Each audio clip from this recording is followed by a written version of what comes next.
The Cold Ones, A Christmas Tale. Sarah stood at her kitchen window, staring at the snowman in her neighbor's yard next to their twinkling Christmas lights. It hadn't been there yesterday. She was certain of that, even with the blizzard raging for 3 days straight. The coal eyes seemed wrong, too dark against the white, and she could have sworn they moved, tracking her as she crossed her kitchen. Cheerful Christmas music drifted from the living room radio, making the scene feel even more wrong. "Mom?" Emma's voice came from behind her. "I'm cold. The heat's not working right. Can we still make Christmas cookies?" Sarah turned from the window, forcing her attention away from those black eyes. Her 12-year-old daughter stood hugging herself, wearing the red and green pajamas they'd opened on Christmas Eve morning.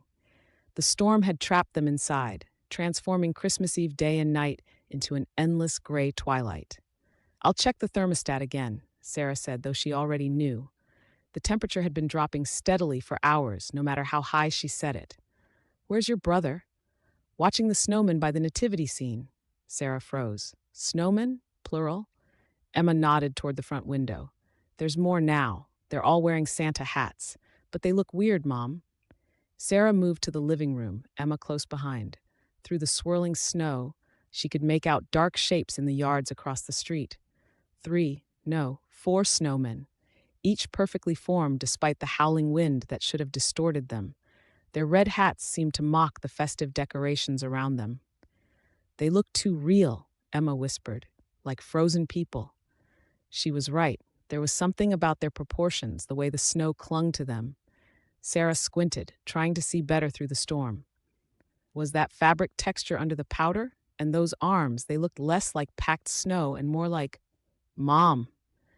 8-year-old Michael's scream sent them running to the front door. He stood there, face pressed to the glass next to a hanging wreath. It moved. The snowman by the manger turned its head. A flash of movement caught Sarah's eye. Through the cascade of snow, she saw old Mrs. Rita from next door, stepping onto her porch, still in her Christmas apron. "Get back inside!" Sarah shouted through the glass, but the wind carried her voice away. The black handprint appeared on Mrs. Rita's window first, a perfect impression of something that wasn't quite a hand. The old woman turned, too late. Sarah clamped her hand over Michael's mouth to stifle his scream as they watched. It started with Mrs. Rita's feet. The snow swirled up unnaturally, encasing her legs in crystalline white. She opened her mouth to scream, but only a puff of frozen breath escaped. The thing doing this to her remained just out of sight, a darker shadow in the white storm. Ice crackled up Mrs. Rita's Christmas sweater, frost patterns blooming across the cheerful reindeer design. Her arms were forced outward into that familiar snowman pose as the snow built up around her. The worst part was her eyes. They locked with Sarah's through the window, aware and pleading, as coal buttons were pressed into her face. A Santa hat was placed on her head with mocking care. The Christmas lights went out first, then the power entirely. Sarah's cell phone was already dead, had been since that morning. The landline offered nothing but silence. Through the windows, she watched darkness claim the neighbors' houses one by one, their festive lights blinking out like dying stars. The street went black, leaving only the strange luminescence of snow. "We have to run," Sarah whispered. "Get your boots and coats, now." They dressed in the darkness, hands shaking. Sarah grabbed the flashlight from under the kitchen sink, their only working light source now. The wind howled outside, and underneath it, something that might have been singing. Distorted Christmas carols, maybe, but wrong somehow. "The back door," Sarah said. "Stay close." They crept through their dark house, past the Christmas tree with its dead lights. Sarah counted the snowmen she could see through the windows. 7 now. No, 8, each wearing a festive hat or scarf, their coal eyes following every movement. The back door opened with a crack of breaking ice. Sarah went first, breaking a path through the deep snow. Emma and Michael followed in her footsteps, trying to move quietly. The wind cut through their coats like knives. They made it past 2 yards before Michael slipped. The sound was tiny, just a small gasp, but it was enough. Coal eyes turned toward them in unison. "Run!" Sarah grabbed her children's hands and pulled them forward. They crashed through snowdrifts, heading for the gap between houses that led to the main road. Behind them, something moved in the storm. Emma screamed. A snowman stood directly in their path, though nothing had been there seconds before. They turned left toward another gap between houses, but two more snowmen blocked that route. Each wore a different Christmas decoration, a scarf here, a ribbon there. Items Sarah recognized from her neighbors. Back inside! Sarah pushed her children ahead of her.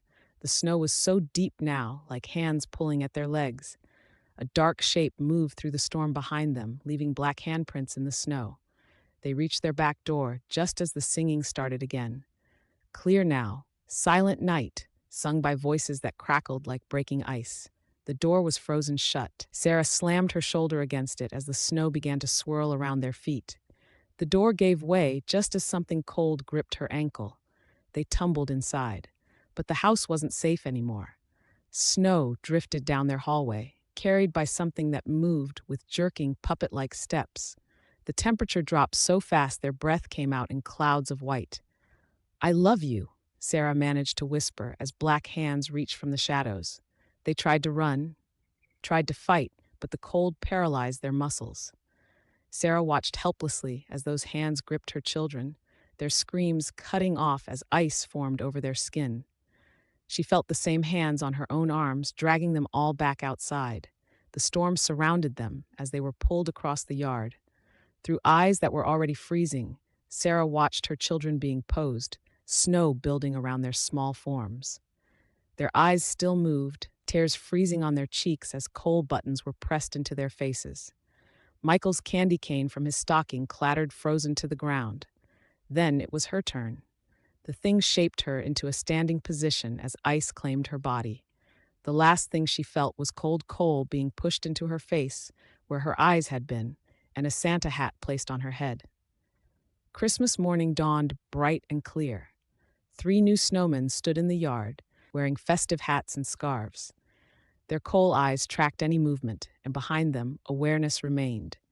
They screamed and screamed as fresh footprints appeared in the snow, leading to the next house where children waited eagerly to open their presents. Behind their frozen eyes, they would scream forever as Silent Night played faintly from a distant window, and somewhere in the storm, something waited for night to fall again next Christmas.